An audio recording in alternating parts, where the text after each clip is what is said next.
विदुषी लेखिका स्वस्ति धाम प्रणेता गणिनी आर्यिका भारत गौरव श्री स्वस्ति भूषण माता जी का 27वां पावन वर्षा योग अतिशय क्षेत्र बाड़ा पदमपुरा राजस्थान में होने जा रहा है।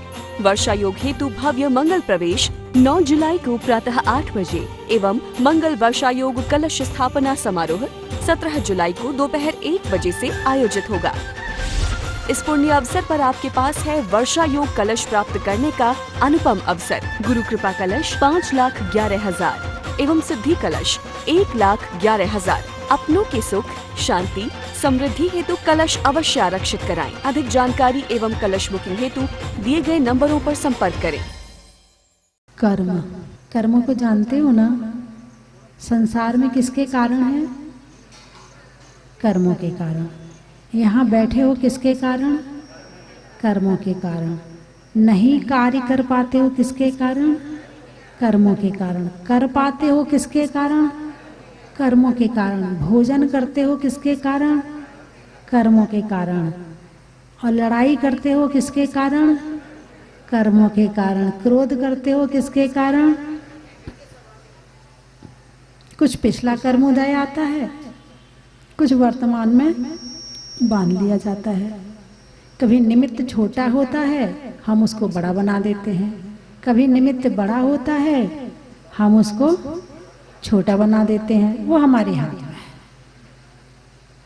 कर्म 3 तरह के हैं, द्रव्य कर्म, भाव कर्म और नौ कर्म। द्रव्य कर्म जो पुद्गल कर्म होते हैं, सूक्ष्म कर्म के जो अणु होते हैं, जो आत्मा से आकर चिपकती हैं, वो द्रव्य कर्म है। जिसके कारण आते हैं वो भाव कर्म है। कौन से कर्म है? भाव कर्म है। तो यदि भाव कर्म को सुधार लिया जाए तो नौ कर्म और द्रव्य कर्म अपने आप सुधर जाएगा।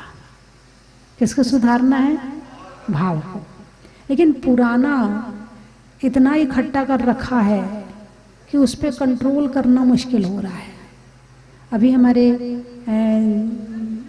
हेमंत जी कह रहे थे ना कि बाबा ने रोका, भैया जी कह रहे थे कि जिसका दाना पानी जहाँ का हो वहाँ का खाना पड़ता है, उतने दिन वहाँ पर रहना पड़ता है। अब बस समझ में तो ये सब क्या है? ये भी कर्म है, ये भी कर्म है। पुण्य भी कर्म है और पाप भी कर्म है। जब पुण्य का उदय आता है तब हम ये नहीं कहते कि हमारे तो कर्म का उदय चल रहा है।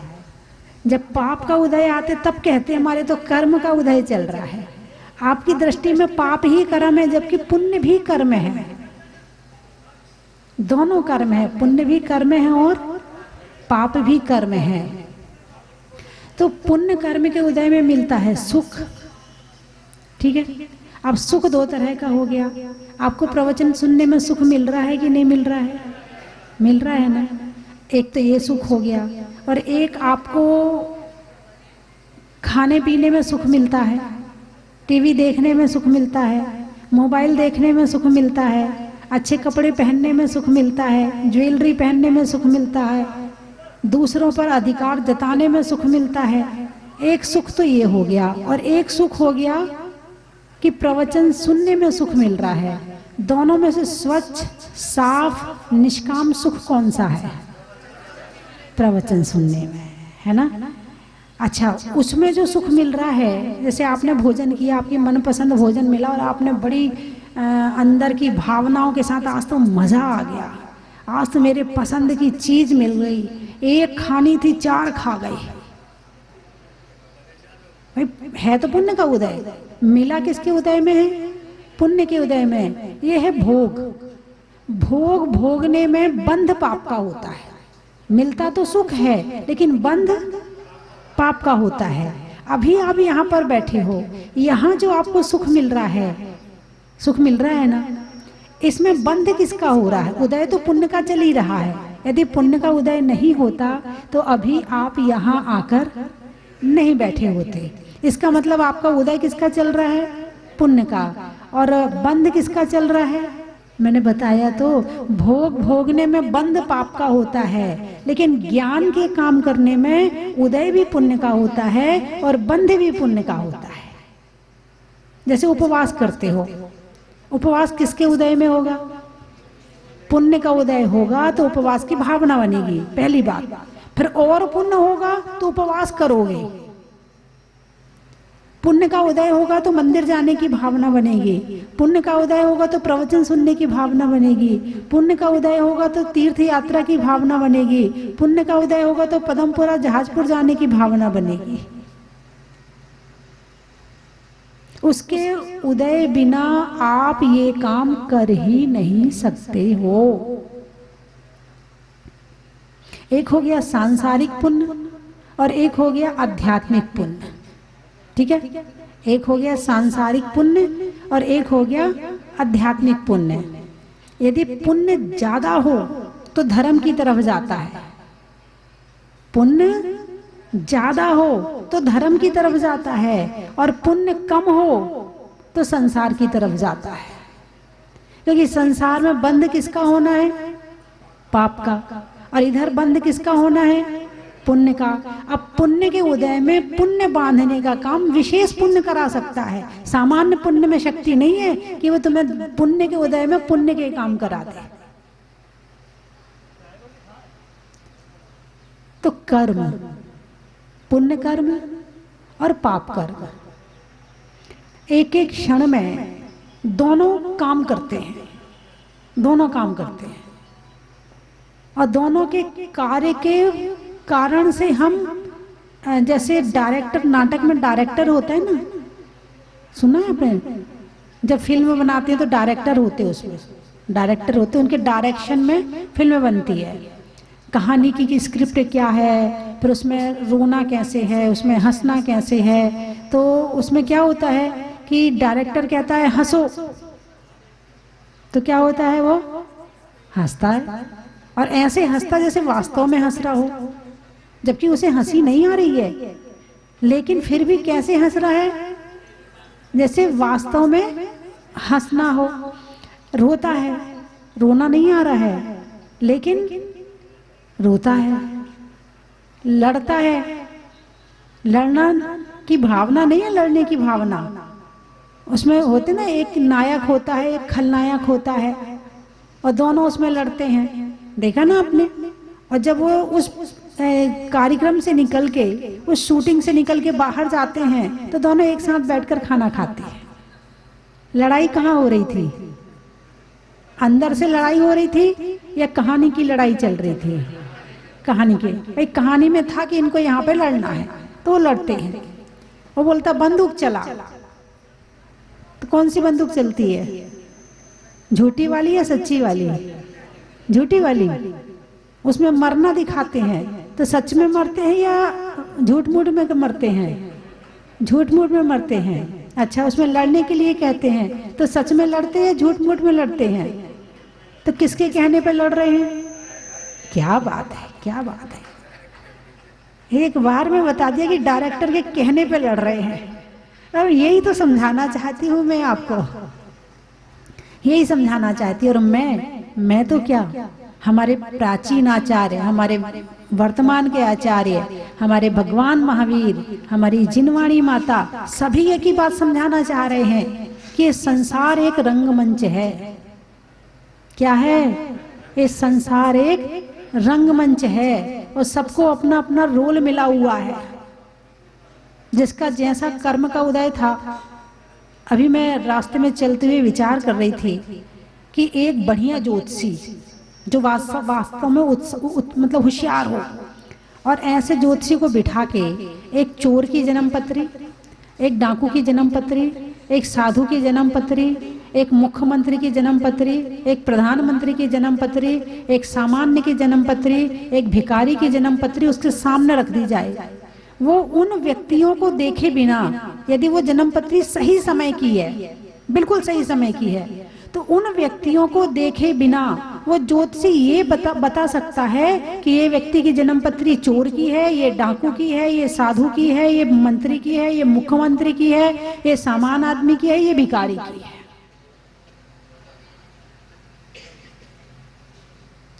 बात समझ में आई कि नहीं आई? जन्म पत्री क्या है? जो हमने पूर्व जन्म में कर्म किए थे, उसका लेखा जोखा वो जन्म पत्री है ना। जो उसने पिछले जन्म में काम किए थे उसके उस जन्म के संस्कार इतने गहरे पड़ गए कि वो अगले जन्म की जन्म पत्री बन गई।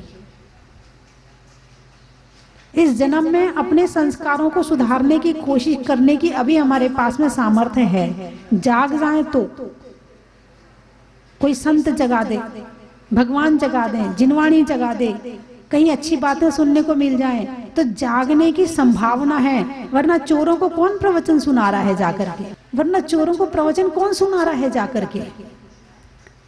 वरना डाकू को कौन वहां प्रवचन सुना रहा जंगल में जाकर? और डाकू को प्रवचन सुनाना, आदमी तो उससे वैसे ही दूर भागता है। और डाकू जैसे को प्रवचन सुना दो तो वो कहेगा अच्छा मुझे सिखाने आया, अच्छा मैं बताता हूं अभी।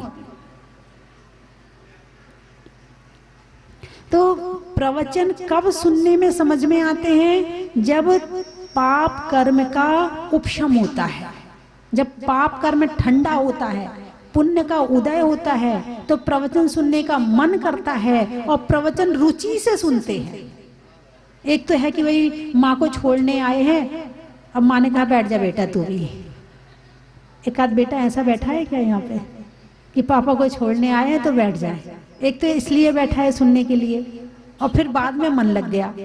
लेकिन आया था छोड़ने के लिए, हो सकता है कि मन ना लगे। तो माँ तो बैठ रही है, माँ बैठी है प्रवचन में, प्रवचन सुन रही है, बैठे बैठे मोबाइल चला रहा है, व्हाट्सएप देख रहा है, ये चैट कर रहा है, वो कर रहा है। ऐसा भी हो सकता है, प्रवचन में बैठ के भी हो सकता है। यदि पुण्य का उदय ना हो तो प्रवचन के पंडाल में बैठकर भी प्रवचन नहीं सुना जा सकता है। तो जो जन्म पत्री है वो हमारे पूर्व जन्म में हमने जो कर्म किए थे उससे जो कर्मों का बंध हुआ है वो हमारा इस जन्म का भाग्य, इस जन्म की जन्म पत्री बन गई। अब उसमें कुछ कर्म ऐसे होते हैं जिनको हम बदल सकते हैं, कुछ कर्म ऐसे होते हैं जिन्हें हम नहीं बदल सकते हैं। वो काम हमें करना ही पड़ेगा। अब जैसे कर्म के जो भेद हैं, 10 प्रकार के जो उसके करण हैं, कि उसमें निधत्ति निकाचित कर्म होते हैं। तो निधत्ति निकाचित कर्म ऐसे कर्म होते हैं कि उनका फल भोगना ही पड़ता है, उसको भोगे बिना इंसान रह ही नहीं सकता है। और कुछ कर्म ऐसे होते हैं कि जिनको हम अपनी भक्ति से, अपने त्याग से, अपने संयम से, अपने ज्ञान से, अपनी बुद्धि से, अपनी समझदारी से उन कर्मों को हटा सकते हैं। भाई लड़ाई के कारण तो मिल रहे हैं लेकिन हमने अपनी समझदारी से उसे दूर कर दिया। हम नहीं लड़े, थोड़े ठंडे होके काम कर लिया, थोड़ा धैर्य पूर्वक काम कर लिया, तो लड़ाई होने वाली थी, बच गई। कुछ कर्म ऐसे होते हैं, कुछ ऐसे होते हैं कि लड़ना ही पड़ेगा। बात समझ में आई कि नहीं आई? तो कर्म है, फिर से कर्मों पर आ जाऊं। कर्म हमारे डायरेक्टर है। कर्म क्या है? डायरेक्टर है। कर्म कहते हैं हंसो तो तुम रोते हो, कर्म कहते हैं लड़ो तो तुम लड़ते हो, कर्म कहते हैं चोरी करो तो चोरी करते हो, कर्म कहते हैं डाका डालो, डाकू बन जा, तो वो डाकू बन जाता है। उसे कर्म ने डाकू बनाया, निधत्ति निकाचित कर्म है। उस कर्म को, फल को भोगना पड़ रहा है उसको, उसे नहीं मालूम है। उसके तो अंदर से भाव उठते हैं कि इसको मारो, इसको पीटो, यहाँ से धन ले लो, उधर से धन ले लो, उसका चोरी कर लो, ऐसे चोरी कर लो। उसे तो अंदर से ऐसे भाव उठ रहे हैं। वो भाव क्यों उठ रहे हैं? वो द्रव्य कर्म के उदय में भाव बन रहे हैं। क्यों उठ रहे हैं? द्रव्य कर्म के उदय में भाव बन रहे हैं। और फिर उसने वो भाव बनाए, उसको रोका नहीं, उसको वहीं स्टॉप नहीं किया, उन भावों के अनुसार करता चला गया, तो पुनः द्रव्य कर्म का बंध हो गया। पिछला कर्म था, उसके उदय में भाव बने, उसको वहां रोका नहीं, उसने जैसा कहा कर्म ने वैसा कर लिया, तो अगला जो भाव कर्म बनाए ना, उससे द्रव्य कर्म का पुनः बंद हो गया। अब आने वाले समय में फिर वही काम करेगा। देख, कर्म डायरेक्टर है। कर्म क्या है? डायरेक्टर है। कर्म कहते खाओ, तुम खाते हो। कर्म कहते उपवास करो, तुम उपवास भी कर लेते हो। कर्म कहते हैं कि सो जाओ, जब दर्शनावर्णी कर्म का उदय आता है, नींद कौन से कर्म के उदय में आती है? दर्शनावर्णी कर्म के उदय में। पढ़ाई कौन से कर्म के उदय में होती है? ज्ञानावर्णी कर्म के क्षयोपशम में। ज्ञान कौन से कर्म के उदय में नहीं होता? ज्ञानावरण कर्म के उदय में। हम भ्रमित कौन से कर्म के उदय में रहते हैं? मोहिनी कर्म के उदय में। मोह का क्या काम है आपको पता है? सच नहीं देखने देता है। जो सत्य ना देखने दे उसका नाम है मोह, है ना? अब घर आपका है क्या? मैं बार बार इस विषय को बार बार उठाती ताकि आपको बता सकूं, थोड़ी चोट लगती रहे, वो बात फिर से याद आती रहे। अच्छा, घर आपका है क्या? नहीं है। आप घर नहीं हो, घर आप नहीं हो। घर अलग चीज है और तुम अलग चीज है। फिर भी मेरा घर किसने कहलवाया? कहलवाया नहीं, दिमाग के में और शरीर के रोम रोम में बसा है मेरा घर। जो मेरा नहीं है इसको मेरा कहलवाने का काम कौन कर रहा है? मोह कर्म कर रहा है। मेरा परिवार, मेरे बच्चे। अभी एक कील ठोंक तो दो कोई तुम्हारे घर के मकान में, यूं लगेगा छाती पे ठोंक दियो तुम्हारी। कोई जरा सा दरवाजा तोड़ तो दे, एक पत्थर फेंक तो दे तुम्हारे शीशे पर, लगेगा कि तुम्हारे ऊपर ही पत्थर आ गया। क्यों? मोह कर्म के। क्योंकि मैं इसको अपना मानता हूं, और जिसको अपना मानता हूं मोह के उदय में फिर उन चीजों से कष्ट आता है। यदि उसका अच्छा होता है तो हमें अच्छा लगता है, और उसका बुरा होता है तो हमें बुरा लगता है। और जिन चीजों से मोह नहीं होता है उनका अच्छा अच्छा नहीं लगता है और बुरा बुरा नहीं लगता। विदेश में इतना सब कुछ हो रहा है, तुम्हें बुरा लग रहा है क्या? नहीं हो। भारत में हो तो लगता है बुरा, क्योंकि मैंने भारत को अपना मान लिया है। तो ये सारा जो खेल चल रहा है ना, लोग कहते भगवान ने जैसा बनाया है, भगवान जैसा करा रहा है, ये अपने अपने कर्म का उदय है।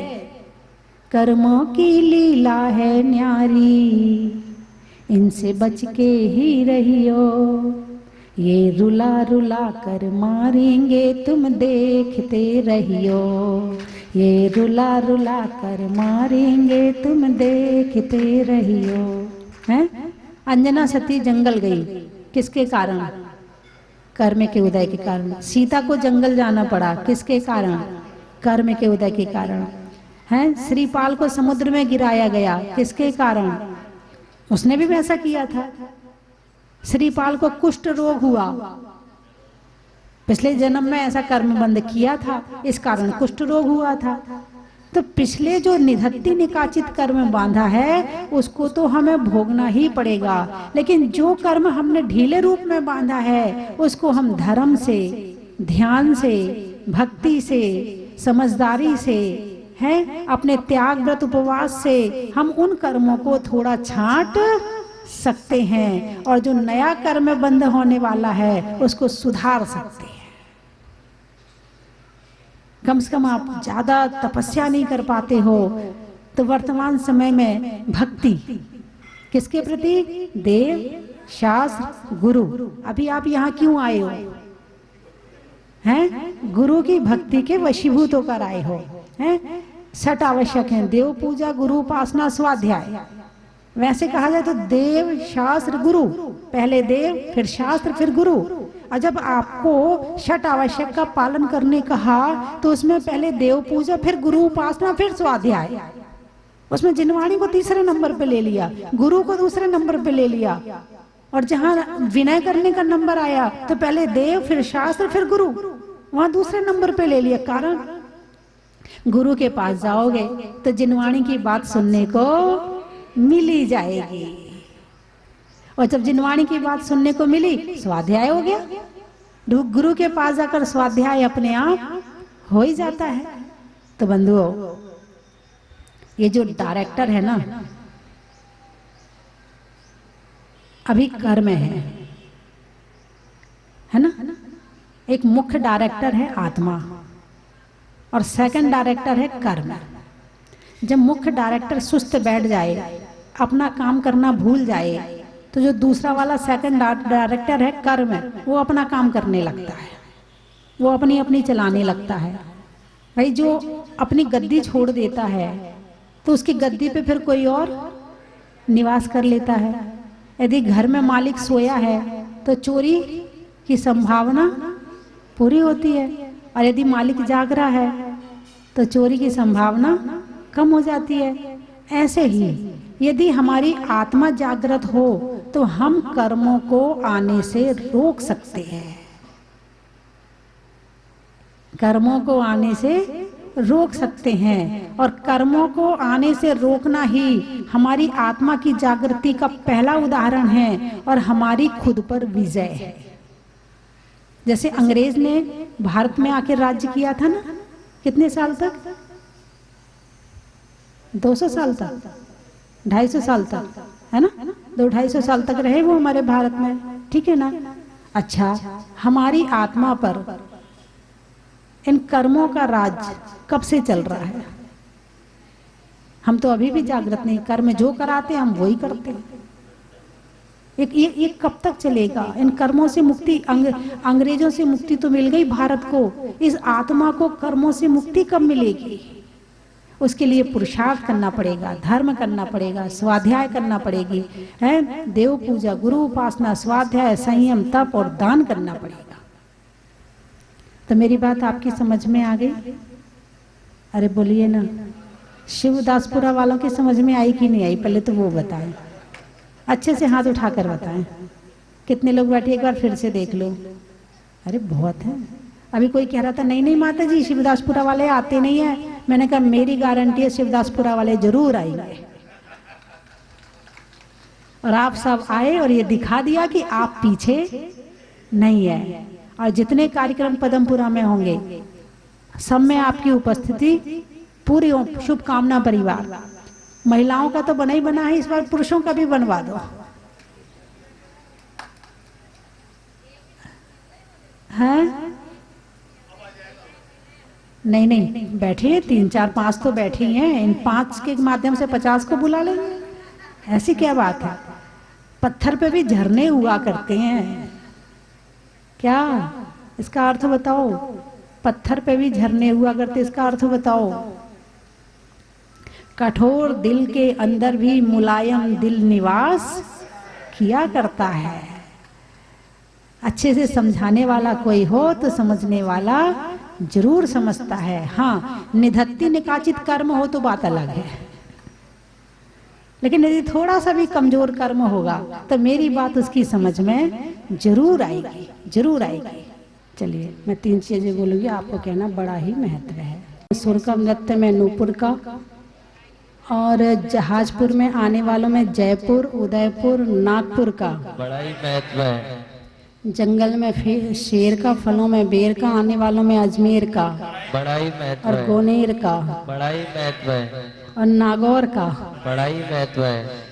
पानी में मगर का, चलने में डगर का, आने वालों में कल्याण नगर, प्रताप नगर का बड़ा ही महत्व है। त्रियंचों में बिल्ली का, डंडा में गिल्ली का, आने वालों में दिल्ली का बड़ा ही महत्व है। महीनों में मई का, रजाई में रुई का और आने वालों में मुंबई का बड़ा ही महत्व है। रहने के लिए धरा का, रंगों में हरा का और आने वालों में शिवदासपुरा का बड़ा ही महत्व है। पदमपुरा का भी बड़ी और पदमपुरा का बड़ा ही महत्व है। रिश्तों में नानी का, पीने में पानी का और आने वालों में जय जवान कॉलोनी का बड़ा ही महत्व है।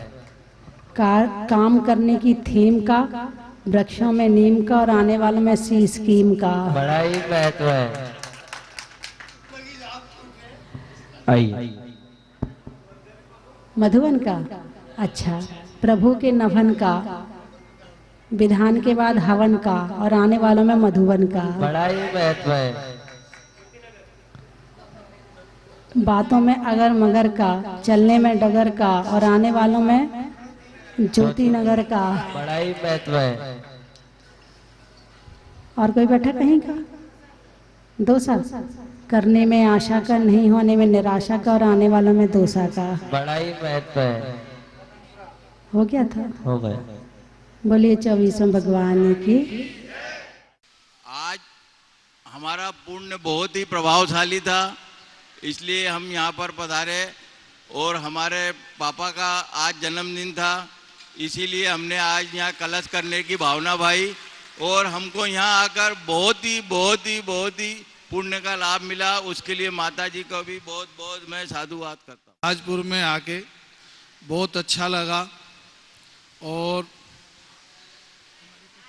हमारी 25वीं शादी की सालगिरह है। उस उपलक्ष्य में भगवान के हमें अभिषेक करने का शांतिधारा का सौभाग्य मिला।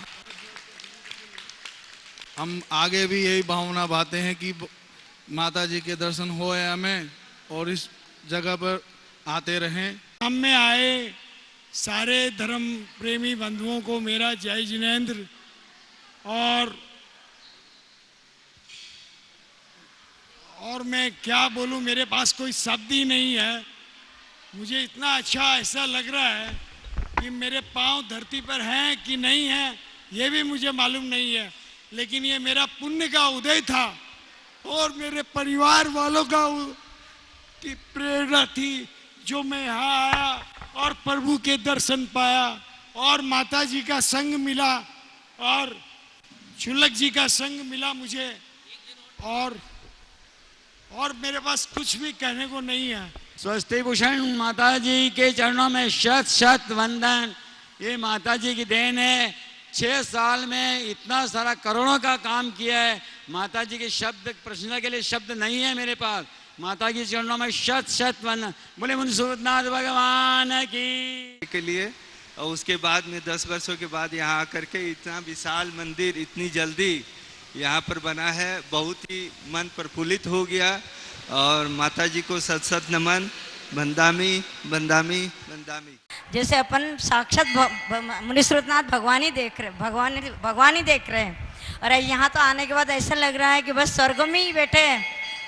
बस बार बार यहाँ आने की इच्छा होगी हमेशा। हम तो इतने कोशिश करें कि मुनि सूरतनाथ भगवान के दर्शन, पर आखिर बार भगवान ने बुला ही लिया यहाँ। और बस हमेशा ही आने की इच्छा रहेंगी यहाँ आने के बाद। जय बोलो मुनि सूरतनाथ भगवान की जय। से प्रकट हुई थी और मात्र एक टीन शेड के नीचे विराजमान थी। तब से हमारे भाव बने और तब से हम बराबर यहाँ दर्शन करने के लिए आ रहे हैं। उसके बाद प्रतिमा जी की एक वेदी बनवाई गई, वहाँ पर भी हमें बहुत अच्छा सौभाग्य मिला दर्शन करने का। अब तो इतना विशाल मंदिर माता जी की कृपा से बन गया, मुनि सूरतनाथ भगवान की कृपा से बन गया। यहाँ आकर बहुत अच्छा लगता है और मन करता है कि हर महीने या 2 महीने 3 महीने में एक बार यहाँ पर हम आए और मुनि सूरतनाथ भगवान का अभिषेक करें। जय जिनेंद्र। स्वस्ति भूषण माता जी की जय। है कि हमारे जो छोटे भाई हैं योगेश और उनकी पत्नी नमिता, इनकी 25वीं मैरिज एनिवर्सरी है, इनके उपलक्ष्य में आए हैं। और दूसरा ये है कि हमारी भाभी की बहुत तबीयत खराब रहती थी। इन्होंने बोला कि मैं मुनि सूरतनाथ भगवान के जहाजपुर में दर्शन करने जरूर जाऊंगी। और मैं समझता हूँ कल शाम से ही इनको चमत्कार दिखाई देना शुरू हो गया। बोलो मुनि सूरतनाथ भगवान की जय। बात को व्यक्त करना चाहेंगे। जिनवर तेरे अनंत गुणों को मेरा अनंत बार नमन, शीघ्र आपसी मैं बन जाए करते बारंबार नमन। वंदे जिनवरम वंदे जिनवरम। आज मैं महावीर माणिकचंद सेठी औरंगाबाद, हमारे परिवार को आज शांतिधारा का बाबा का करने का सौभाग्य मिला। उसमें हमारे सभी यहाँ के जो जितने भी कार्य करने वाले पंडित जी हैं, शास्त्री जी हैं और ट्रस्टी, सभी को मैं बहुत बहुत धन्यवाद देता हूँ। और कल से हम आके यहाँ पर जो गदगद हो गए भगवान बाबा के दरबार में, हमको आरती करने को मिली, भक्तांबर के 11 दीपक लगाने को मिले। यह बहुत बड़ी हमारे परिवार ने, जो हमारे पिताजी माणिकचंद जी सेठी आज 90 इयर्स के हैं, उनका आशीर्वाद है। अभी उनको भी यहाँ पर उनकी भी भावना है कि यहाँ पर आके अभिषेक करें, पर वह स्वास्थ्य की वजह से हमने अभी तक नहीं लाए। पर कोशिश पूरी रहेगी बाबा के पिताजी को हम यहाँ पर लाके उनके हाथ से आपका अभिषेक करें। तो ये मैं इतना ही कहना चाहूँगा। यहाँ की व्यवस्था सबसे दूसरी और एक बड़ी बात है, इस कार्य को पूरा किया है जहाजपुर के मंदिर के बाबा का, ये स्वस्तिभूषण माता जी, जिनका आशीर्वाद मुझे बार बार मिला है। मैं एक पीयूजन विद्यालय औरंगाबाद में चलता है, उसका अध्यक्ष हूँ और हर प्रोग्राम में मेरे को स्वस्ति भूषण माता जी का आशीर्वाद वीडियो के माध्यम से मिलता है। मैं पुनश्च स्वस्ति भूषण माता जी के लिए 3 बार जोर से सभी ने जय जयकार करना है। स्वस्ति भूषण माता जी की। हमारे क्षुल्लक जी विराजमान हैं यहाँ, उनके चरणों में भी इच्छामि और सारे भक्तगण और मुनि सुव्रतनाथ भगवान के सानिध्य में आज मुझे प्रथम कलश और उसके बाद शांति धारा करने का सौभाग्य मिला। हमारी आत्मा बहुत ही खुश हुई और बहुत अच्छा लगा यहाँ आकर, और यहाँ की व्यवस्था देखकर भी बहुत अच्छा लगा। माता जी ने बहुत काम किया है और उनके निर्देशन में बहुत अच्छी तरह से यहाँ कार्यक्रम भी चल रहे हैं और व्यवस्थाएं भी एक से एक बढ़कर हो रही है, अच्छी हो रही है। तो मुझे लगता है आने वाले समय में यह हमारे भारतवर्ष में एक प्रमुख तीर्थ के रूप में प्रकट होगा, और जैसे इसकी मान्यता है, जैसे इसकी प्रभावना है, उसके बारे में जितना कहा जाए उतना कम है। मैं ज़्यादा न कहते हुए भगवान मुनि सुव्रतनाथ भगवान के चरणों में बार बार वंदना करते हुए नमस्कार करते हुए यही भावना बाता हूँ कि समस्त जैन समाज का, समस्त देश का और भारतवर्ष का सबका कल्याण हो। यही भावना कहते हुए मैं अपनी वाणी को विराम देता हूँ। जय जिनेन्द्र।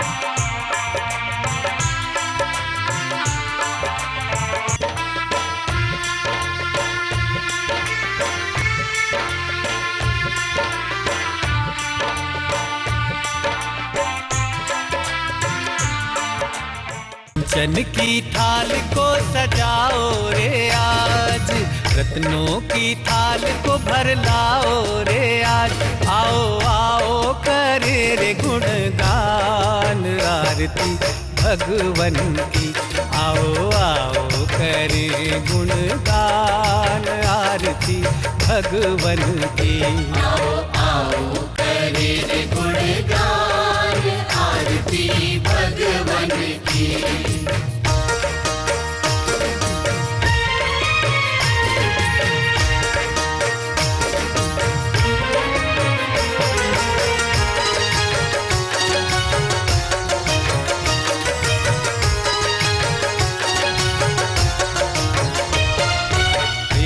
सुमित्र के राज दुलारे, माँ पद्मा जी के नैनों के तारे।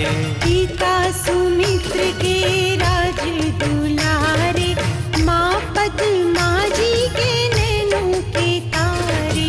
राजगृही में जन्म लियो आप, राजगृही में जन्म लियो आप। आओ आओ मनाए खुशी आज आरती भगवन की। आओ आओ करे गुणगान आरती भगवन की। आओ आओ करे गुणगान आरती भगवन की।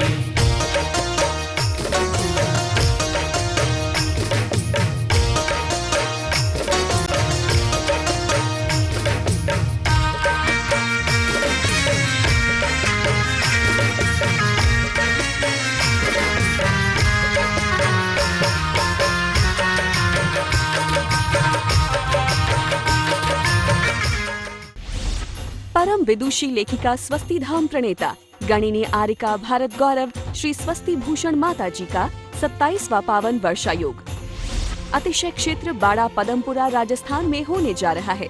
वर्षायोग हेतु भव्य मंगल प्रवेश 9 जुलाई को प्रातः 8 बजे एवं मंगल वर्षायोग कलश स्थापना समारोह 17 जुलाई को दोपहर 1 बजे से आयोजित होगा। इस पुण्य अवसर पर आपके पास है वर्षा योग कलश प्राप्त करने का अनुपम अवसर। गुरु कृपा कलश 5,11,000 एवं सिद्धि कलश 1,11,000। अपनों के सुख, शांति, समृद्धि हेतु कलश अवश्य आरक्षित कराएं। अधिक जानकारी एवं कलश बुकिंग हेतु दिए गए नंबरों पर संपर्क करें। परम विदुषी लेखिका गणिनी आरिका रत्न श्री 105 स्वस्ति भूषण माता जी, जिन्होंने मात्र 20 वर्ष में 100 से भी अधिक किताबें लिखकर जैन समाज को अनूठा योगदान दिया है।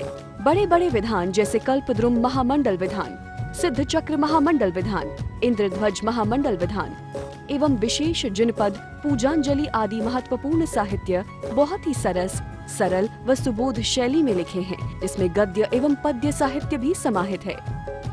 इन महान साहित्यों को पढ़कर आप भी अपने ज्ञान का विकास कर सकते हैं। साहित्य प्राप्त करने हेतु आज ही संपर्क करें। संपर्क सूत्र 7906062500, 9868345768।